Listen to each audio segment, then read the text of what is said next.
Hello everyone, this is your girl Donna from Exposed Multimedia Group and Destiny Production and Management. I am here with the cast members of my play, The Nursing Home. Hello ladies. Hello. How y'all doing? Oh, great. How are you? I'm good. Introduce yourself one by one and tell me who's your character that you play in the play, The Nursing Home.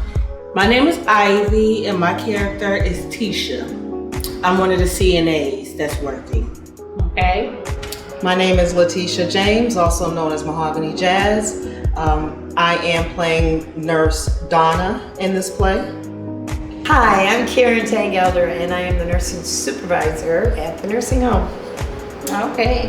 And the reason why I wrote the play, The Nursing Home, because I want to bring awareness to too many people are not doing their job, they mistreating and just think it's okay. You know, we are healthcare providers and we need to understand that. You know, we took an oath to help other people, other individuals who cannot help themselves, you know, as they get older. And we have to realize too that one day us too will be in that situation where someone needs to take care of us. So be careful how you treat one. I mean, I get it, I understand that we need checks, you know, of course, we gotta pay our bills and everything like that, but also you have to understand too, some of these residents or patients in hospitals don't have no one else to turn to. Am I correct, ladies? That's right. And not just all old, we got some young ones too. Absolutely. So we need to know how to treat one another, how to respect and dignity for each other. You know, even staffing as in the nursing home. Staffing is very short. It's not just in one particular nursing homes. It's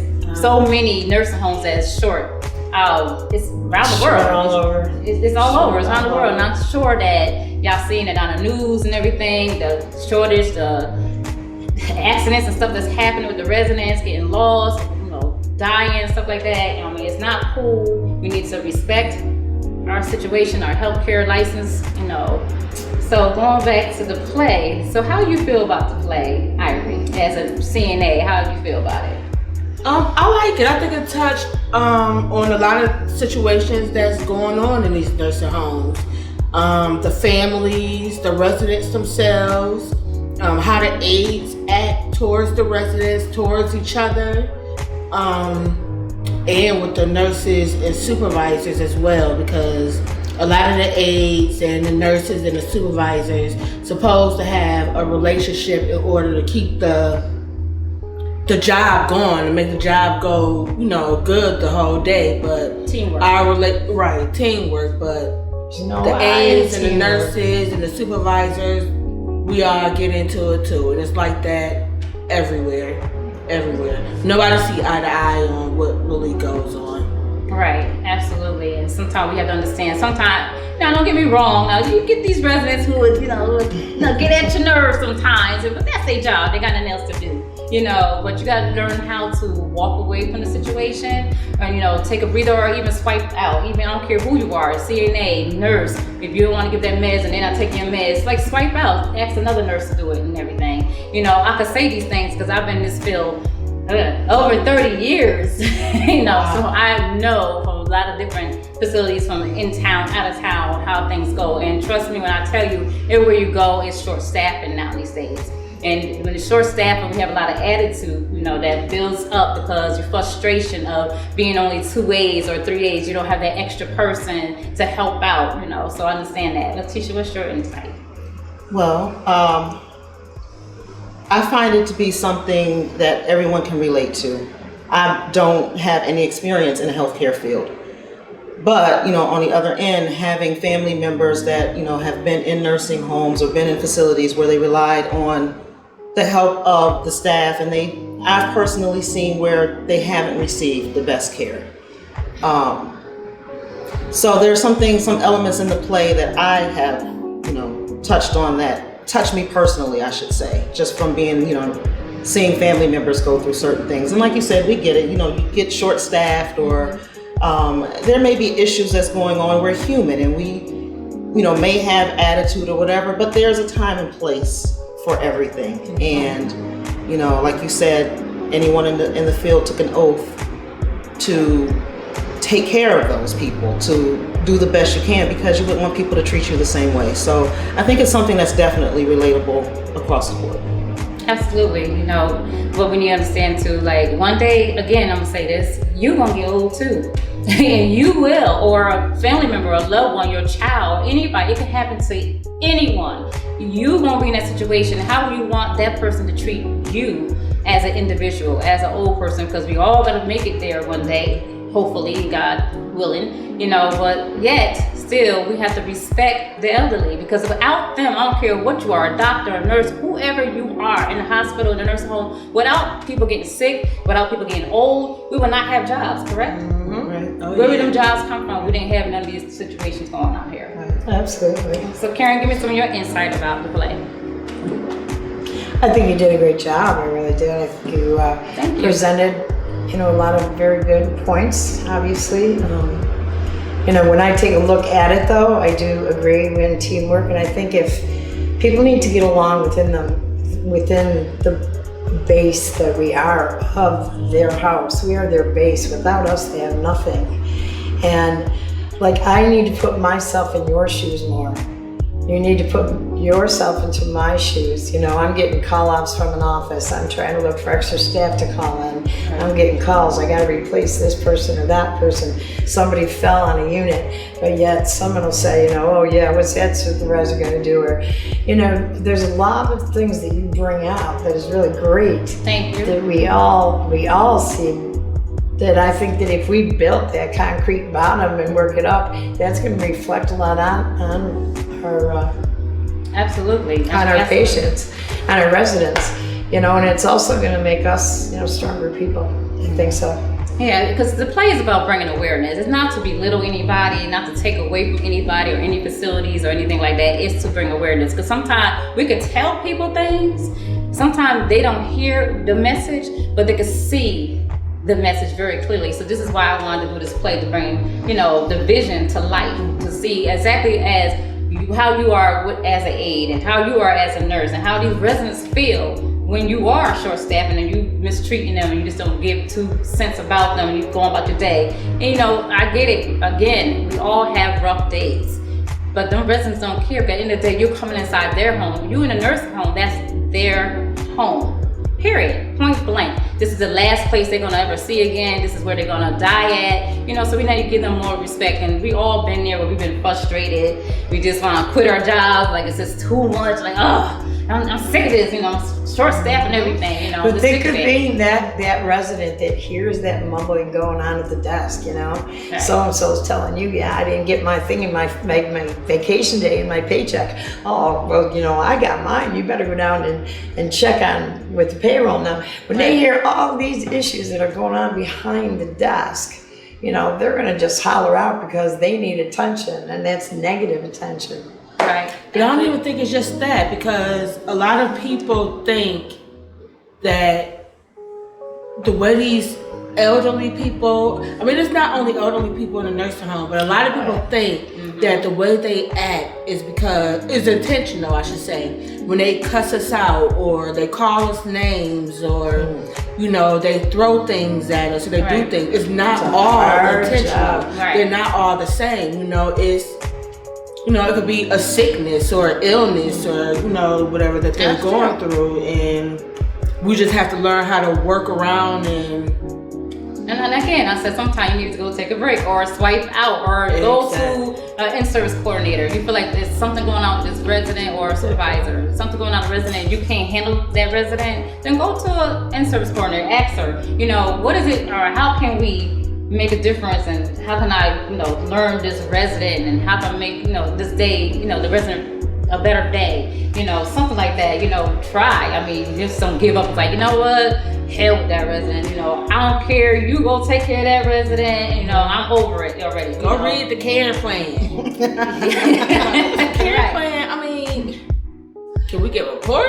Yeah. Right. And they lack that too. Go ahead. You brought up a good point about learning the residents. Because understanding their mannerisms, their ways, the way they think. And like you said, there might be something going on that's causing them to, say or do something a certain way. If you just take the time, and residents also, because I've seen some residents that So push your buttons. Right. Right. Take the time to learn one another, and that will help you adapt. That will help, with the frustration. Right.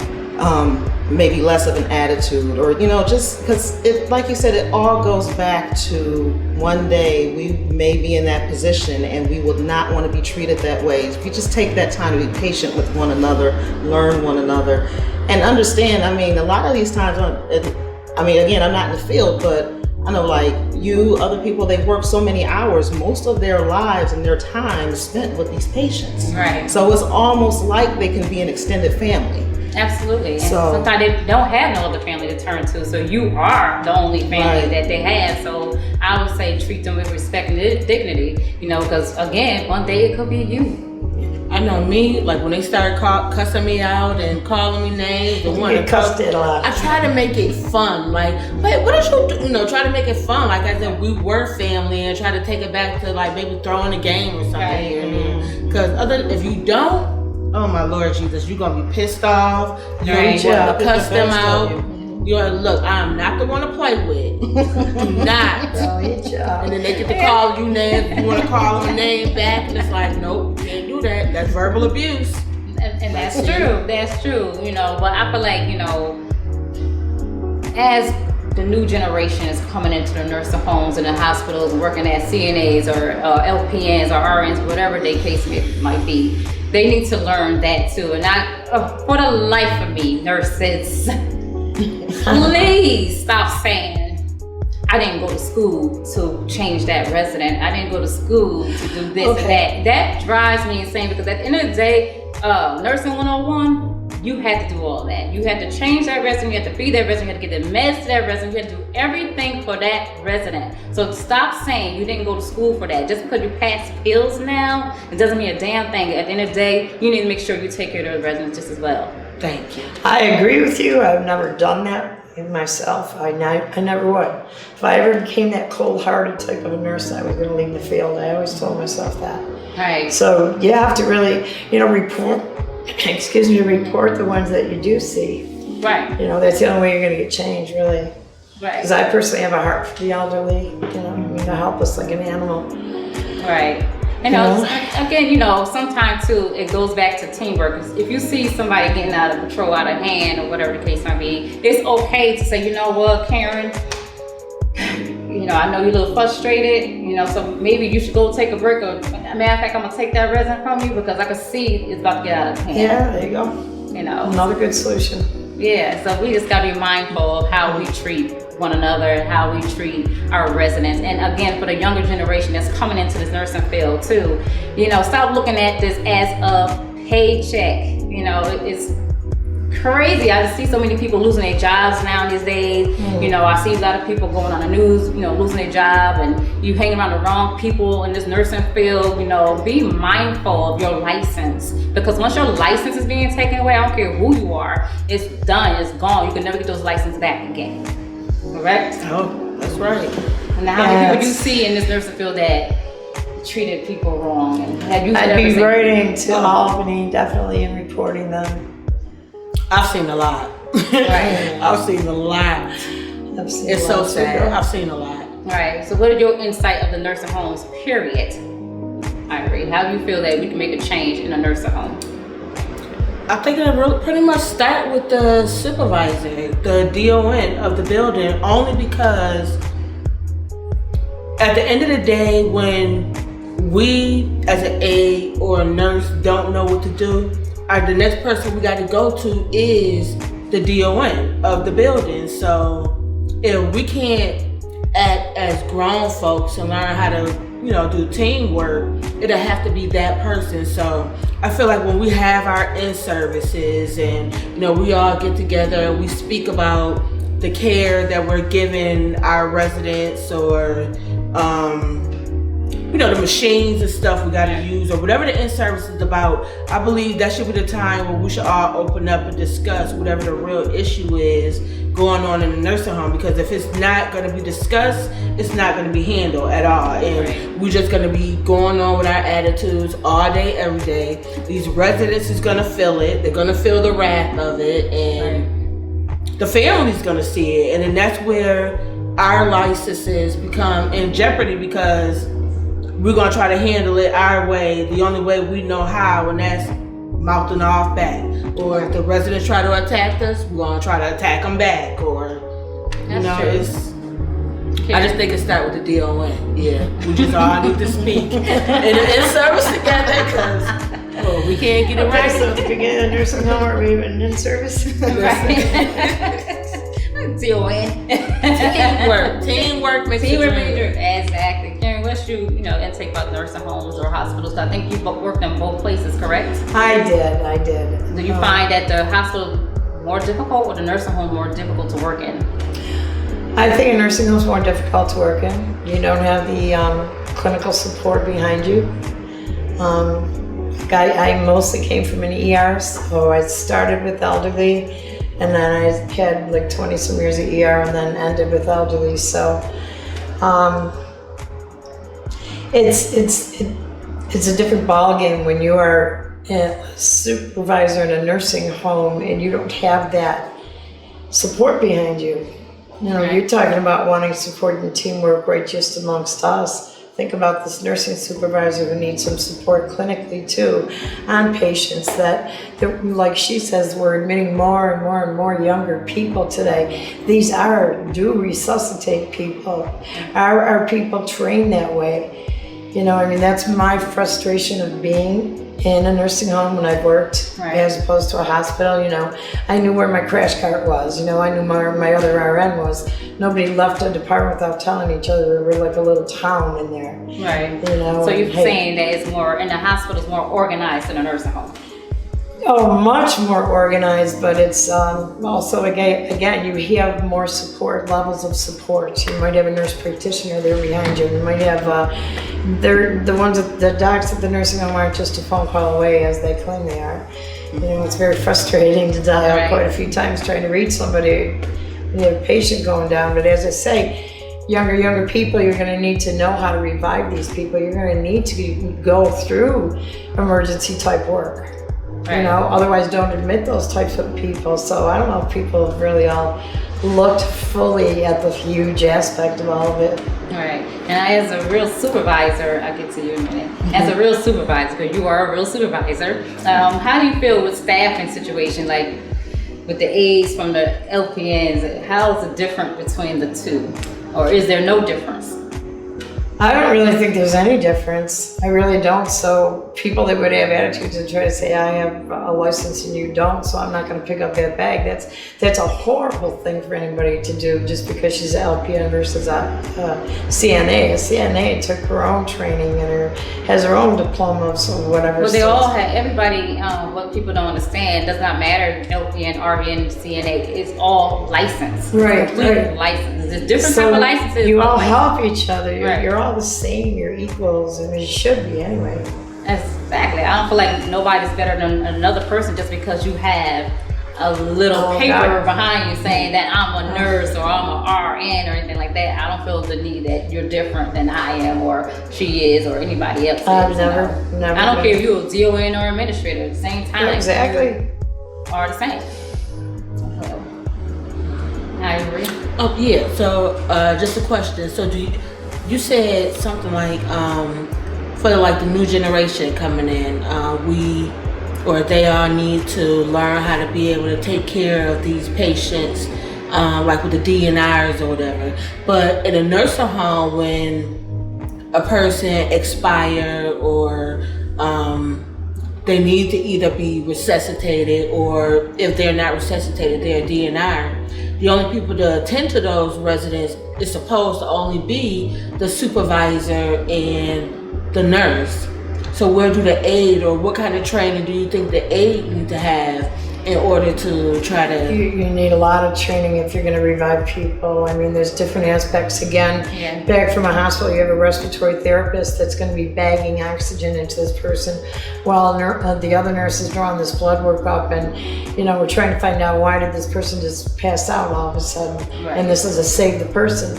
And now you got them in a cardiac monitor. Would you know how to read a cardiac monitor? I mean, you're getting into a big whole ball. situation, right? So you can't do that witching on this young stuff, but I know that they're sending more and more young people there to rehabs. Yeah, I mean they do have CNAs, CPRs with that, but that's totally type of different inside the nursing home and everything because you got to learn so much more than just. And then they have to call the ambulance.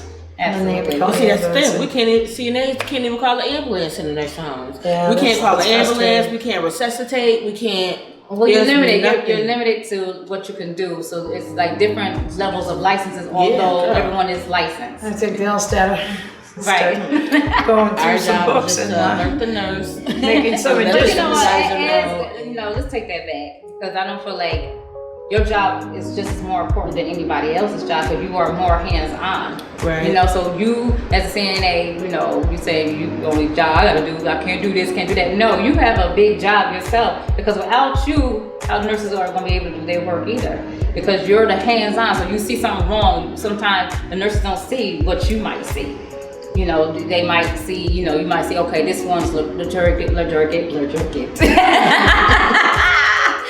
Sweating and everything, something going wrong, a different change in their attitude. Because sometimes people don't understand too. Residents act out because there is something going on medically, like you were saying earlier, and it could be a UTI where they really acting out, and it's totally a big change. It's something going on with their residents. So it's not necessarily like they're trying to be funny and be different and give you a hard time, but something's really going on within their body. Just like you might change as a human, as a younger person because something going on in your body. Your attitude might change and you probably don't want to be bothered or nothing like that. So you have to take that into realization and understand that this happens to older people too as well. But I do think that aides need to have more training or should. Well, I guess that's where the LPN should come in at, that we should go to school and pay, and do more. But I do believe that we need to be able to have another more responsibility, only because when a situation goes on, what we're supposed to do, our first thing, put the call light on, let your nurse know, and then if it's really that serious, the nurse will tell you to go and get the supervisor. Mm-hmm. But again, we as the aides, we are the first responders because these are the residents that we see them more, and we know when there's a difference or a change going on. So say if I see somebody, a resident I know, who normally wouldn't be doing a situation that's going on that they're doing, I go and let the nurse know. The nurse will be like, okay, well just let them sleep it off, or just let them lay there for a little bit. So that's when you go into, there's different type of nurses. You got your nurses that care. And then you get your nurses that don't care. That's just there for a paycheck. Let's keep it real, 100. So at the end of the day, you went to school to help these residents out, And sometimes they might not be that they don't care. They might be really busy, backed up with something. But if they're gonna be that busy, make sure you remind them yourself. Like, you know what? Don't forget about so and so because so and so's not feeling good today, and I brought that to your attention. Maybe you forgot, but let me bring it back to you again. And I have a beautiful story about a CNA. Talk about being on the personal end as well as being, up to par with the residents and beyond. I personally fell at work and was calling out and nobody really heard me. And this aide comes running down through a stairwell and she just, motherly love. I mean, she ran, she got these towels. I had this huge hematoma, which is this cut here and bleeding all over. And right. What did she do? She came, she laid there right with me and she just laid next to me and took care of me just like a mother. I mean, she was just so sweet. And you have the ones that really so you have that love for each other, Absolutely. I'd love to see that with everywhere. Yeah, we would love to see that. No way it's gonna happen because you've been very quiet today. No. People who know me know I am not quiet. Right. We know. No, something, because again, I don't have any experience in the field, but when you asked the question before, something to the effect of, what can make the nursing homes or the facilities better, right. And I'm listening to what you were saying, I'm listening to the story you just gave.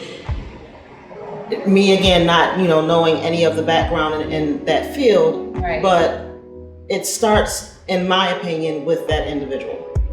Right. Absolutely. Like you said, you have some that care, some that don't care. Like if you genuinely have that love and care for another individual. It doesn't have to be a family member. Just you don't want to see anyone go through any pain or hurt, or you just want to see them comfortable. Like if it's in your heart. Right. If a lot of people had that characteristic, I guess, lack for a better word, that would definitely help the facility be a better place. Absolutely. You would have the less stress. Okay, so here's the question. How do you go and wean them out? Well, that's- re-interview everybody. Take some of these sharper attitudes. All right, out the door, sorry. I mean, and that's a good No, question. you have a bunch of people to take care of out there, they can't go and help. But Harriet can't help People Thomas. doing wrong and stuff like that, you gotta discipline them, and a certain amount of discipline, and after they, you do it several times, but not bringing like they care or they making a change about it, then that's when you get rid of them. Plain simple, they gotta go. Especially if their problem is with neglect. That's one thing you don't want to have. Right, you want to get rid of that right away. You move that out immediately, exactly. Yeah, right away. So this is why I did the play, The Nursing Home, to bring awareness to everyone to how we might be treating one another as staff members and how we treat our residents as well. And like Letitia said, it starts with you. You have to make a change within yourself to want to do better. And to do better is to know better, correct? Right. 100%. Absolutely. So you don't want to miss this play, The Nursing Home. It is Don't August miss it. 9th, 10th, I'll and be 11th. And let me just make it clear to you, tickets go on sale tomorrow, July 9th, tomorrow evening. This play will be sold out. It will hit radios real soon. So it's going to be sold out. It's 100 seats. And the theaters at the Alleyway Theater, August 9th, 10th, 11th. On the 11th, it's an after party. We'll let you know all about that at the play.